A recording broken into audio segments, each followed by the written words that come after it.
Yo yo yo yo yo yo yo yo guys, welcome back to my channel at muli na naman tayo nagbabalik dito sa malupitan game na walang iba kundi manok na pula. At kung bago pa lang tayo mag-umpisa mga pre, huwag niyo kalimutan mag-like, subscribe, huwag niyo rin kalimutan dito yung notification bell at all para doon sa aking malupitan video rito guys sa manok na pula. Ako nga pala si Ryan Gamer, kaya naminintay natin mga pre, let's go. Ngayon mga pre, manok natin mga pre ay ganun pa rin guys sa manok na lagim, pero nag-iba na ang upgrade niya ay 16 na. At kung napapansin nyo max na max na yung mga power netong manok na lagim, kaya di ko pa siya masyadong tinetesting guys sa battleground. Kaya tara guys, testing natin to kung gaano kalakas. At yun nga mga pre, epic na ako guys. At ang kailangan natin matarget dito mga par ay yun nga guys, legend ang kailangan natin matarget naman. So nga lang, tara guys, tignan natin kung gaano kalakas to si manok na lagim. Level 16. Dahil nakita nyo na yung level 16 mga par, ako na lang bahala mag level 20 dahil mahirap pa i-grind dyan, tapos gamit pa natin mga pre sisiu. Kaya yun, mahirap ma-grind talaga to guys, kaya testing natin siya dito. Ginagamit ko talaga yung sisiu, pang upgrade lang talaga sa kanila guys, pero mahirapang upgrade yun mga pre pag gamit natin yung sisiu, dahil madami tayong guys gagawin. At naglalaro ako sa offline para makakuha ng malaking pera mga pre, para makabili lang. Pero kung nakita nyo, napapansin nyo bakit ang dali ko na upgrade to. Kaya nga pag madali ko na upgrade tong mga manok natin dahil sa sisiu guys, dahil pag gamit ko yung sisiu mga par, ang ginagawa ko lahat ng laro ko sa sisiu mga pre, nilalahat ko yung pera. Kaya ang bilis ko mag-upgrade ng iba pang klaseng manok rito, dahil sa sisiu talaga ako nag-grind mindset talaga mga pre, para ma-upgrade lang tong manok na lagim para sa inyo mga par. At ako nang bahala guys mag level 20 to, dahil yun nga. Wait lang, may bagong vlog na naman na pumasok. Shoutout kay Boss Rino. Idol ko kasi yan guys si Boss Rino. Balang araw mga pre, magkikita kami ni Boss Rino sa mga horror na kinakainan. Yan, kalaban natin to guys. At patay ka agad siya. Dahil pa-bronze pa lang tong athletic. At yun guys, epic na ako. Dahil talagang ginagrind ko talaga mga pre para maka-epic. Pero testing ulit natin guys. Start ulit natin. Oh, chichira. Sarap. Yan guys, 12 wins na pala to. Dahil talagang tinesting ko siya guys. Yung level pa lang siya, 14, dahil nag-grind muna ako dito guys. Pero mas marami siyang patay guys kaysa sa ewan ko bakit di kasama yung pagpatay. Yun, kalaban natin yung monkey. Yun guys ay mythical glory, pero kaya natin to mga par na matalo guys pag pag nabilid na rin natin siya. Pero ewan ko guys baka pantay lang din yun pag na talo tayo. Yan, talo tayo guys dahil napakalakas netong monkey.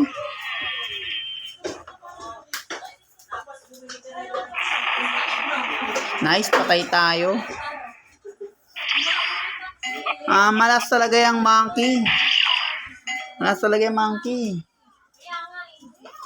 Di natin kayang durugin yan dahil ayun yung pinakamalakas dito.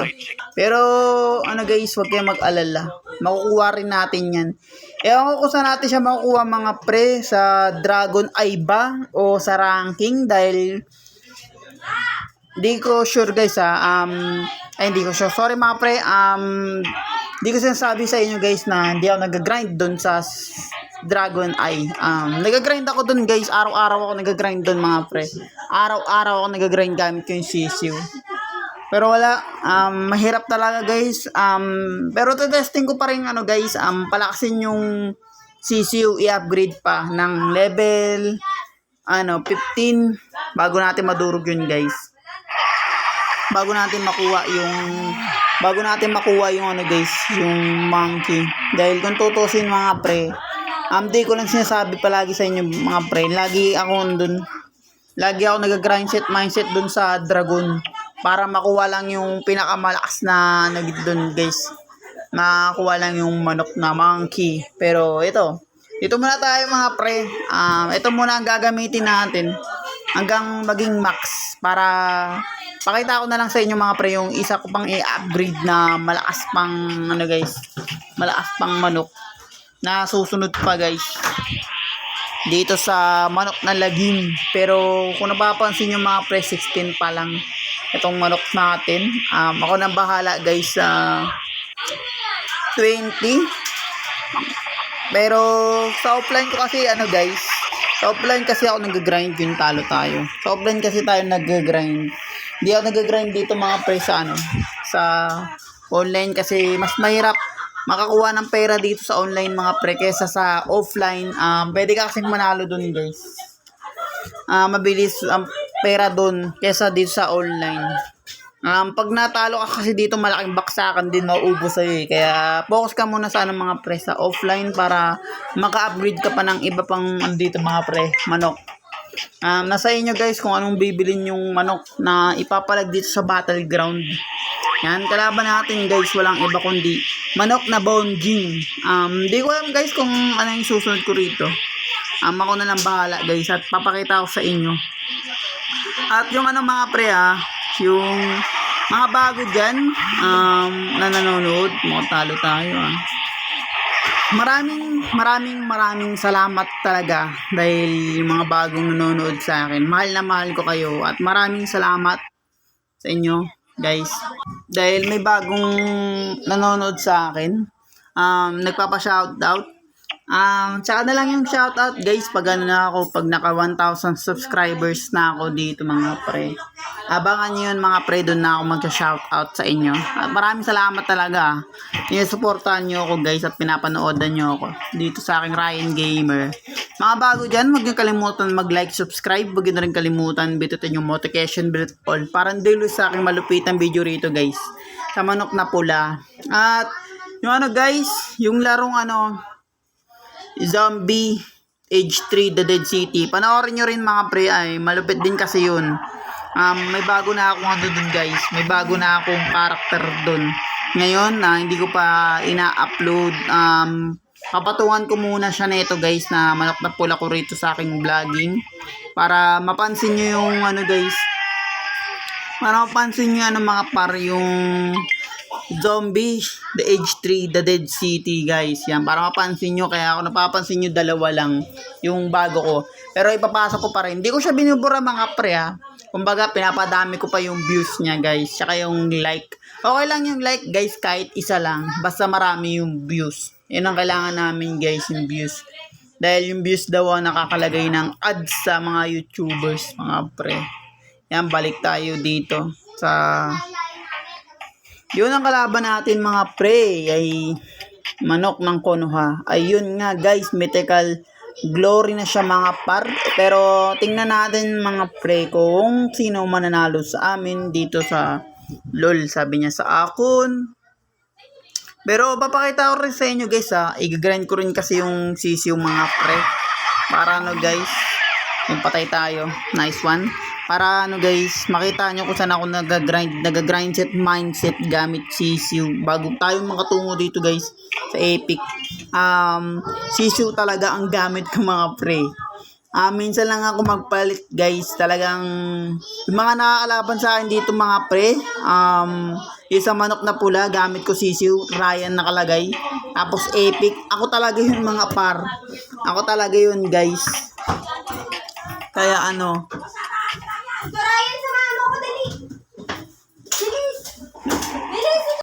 yan guys, pasyensyahan nyo na. Na-post ko yung mga pre, cellphone, panalo tayo, sorry. Malapit kasi sa mismong video natin mga pre, dito sa aking recording, kaya nabindot ko biglaan yung mga par, yung cellphone. Kaya sorry guys, nanalo ako dun sa part na yun. Sayang guys. Pero yan, testing ulit natin at madami-dami na siyang panalo mga pre. 50 na kaagad tong ating manok na bagong pinalakas guys, na walang iba kundi manok na lagim. Yan. At testing ko pa guys hanggang matapos yung video natin. Nagamit natin to mga pre. Walang iba kundi manok na lagim dahil solid at malakas din to guys. Kaya maganda rin talaga ipasok to sa battleground. Kung nasa inyo guys, kung ipapasok nyo siya ng mahina agad o ipapasok siyang ng malakas. Kasi ako, bago ko siya ipasok dito talaga guys sa battleground guys, ano muna dapat. Kasi pinasok ko siya level 11 eh. Tsaka 16, di ba? Pinakita ko naman sa inyo mga par. Pero bago ko siya binlag doon, pinasok ko siya ng 10 hanggang 12. Pinasok ko na kagad siya noon mga pre para ano, testing ko siya. Kaya may patay siya mga pre dito sa aking manok na pula. Wait lang. At yun guys, may ads kasi nang pumasok kaya pinost ko siya mga pre. At testing ulit natin siya guys. Sana may makalaban tayo ng malakas. Dahil gusto ko rin talaga makalaban ng malakas na manok dito. Kasi kung iisipin nyo mga pre, mahina pa lang talaga itong manok natin. Kasi 16 pa lang. Pero testing natin mga pre kung may malalakas dito guys talaga. Kasi parang napapansin ko guys pag gumagamit tayo ng yan na si Sisiu guys sa kalaban natin. Testing natin guys kung kaya natin bawasan tong manok na Sisiu, ang pinakamalakas na manok dito mga pre dito sa manok na pula na ginawa ni tatay. Shoutout kay tatay mga par dahil napakasolid talaga niya na gumawa talaga ng game na to. Kung sino man siya guys, solid dahil ang daming naglalaro nito mga pre na manok na pula. Solid talaga. Kasi di naman siya pambata, talagang may ranking kasi guys, kaya ang dami naglalaro nitong manok sa pula. May ibang bansa, Thailand, naglalaro din. Kaya kung ako sa inyo mga pre, laruin nyo na rin to guys, tong manok na pula dahil napakasolid din to. Siyempre dapat sinusuporta natin to mga pre kasi larong Pilipino to guys. Sulit talaga pag larong Pilipino. Yan, tingnan natin ulit guys kung sino makakalaban natin mga pre. Nice. Yun, normal na manok ang kalaban natin guys versus epic. Tapos magkano pa lang siya guys, mag bronze pa lang siya. Nice one. Tingnan natin guys yung kung magbabawasan tayo na normal na manok. Thank you daw. At mag thank you rin tayo guys pag ganyan. Ay sorry, maganda ako. mali yung natin chat natin guys. Dapat wala, pinalitan ko na pala yung pan trash talk natin dito guys, dito sa manok na pula. And one. Wait guys. Nice one. Mayoko sa lahat guys, magpapasok talagang ads dahil minsan nga pag napindot yung ads ng Lazada, bigla siyang napasok sa mismong Play Store. Kasi wala akong Lazada. Kaya pag nagkamali ka ng pindot dun, may peking X kasi yun. Kaya yun, napasok. Yun. Napapatpad tuloy tayo sa Play Store. Buti na lang guys, itong vlog na ginagawa ko for today ay napopost yung video niya. Kaya di siya na ayan, kalaban natin guys, walang iba kundi manok na kidlat. Legendary din yan. Parehas kaming legendary kaso nga lang level 1 lang yung sa kanya at pa-bronze pa lang siya guys kasi ako epic na. Mababa palalakbay natin mga pre bago tayo tumungo sa legend. Nice one guys, paktay na siya diba? Testing ulit natin. Binakita ko na sa inyo yan guys. Max na rin naman yung manok nating kidlat. Di na rin masama. Kaya testing natin ulit siya dito sa battleground. Ngayong gabi guys, ang dami naglalaro. Papansin nyo siya guys 300. 3,320. Kung isipin mo. Ewan ko guys kung buong mundo yung mga iba naglalaro nito. Kung sa Pilipinas lang. Dahil siyempre 3,000 tapos makakalaban natin silang lahat. Dagdag kasi sa rango yan guys. Kaya ang daming malalakas ka talagang kapalag rito guys. Yan na guys. At yun na guys. Wait a minute. Dudurugin lang natin to pala mga pre. Nice one. Testing natin siyang baragin guys. Yung manok na puti. Kawawang manok guys. Puti siya. Normal na manok lang siya guys. Yun. Deads. Ganun talaga kalakas mga pre. Itong manok na lagim. Pag nag-max pa yan lalo, abangan nyo mga par. Wait. At yun nga mga pre, nanalo tayo dun sa manok na yun. At kung bago pa lang tayo matapos dito sa malupitan game at digmaan na manok na pula guys, huwag yung kalimutan mag-like, subscribe, huwag yung kalimutan, bitutin yung notification bell at all para hindi ulit sa akin malupitan video rito guys sa manok na pula. Ako nga pala si Ryan Gamer at maraming salamat sa laga sa inyo and hanggang sa muli, peace out.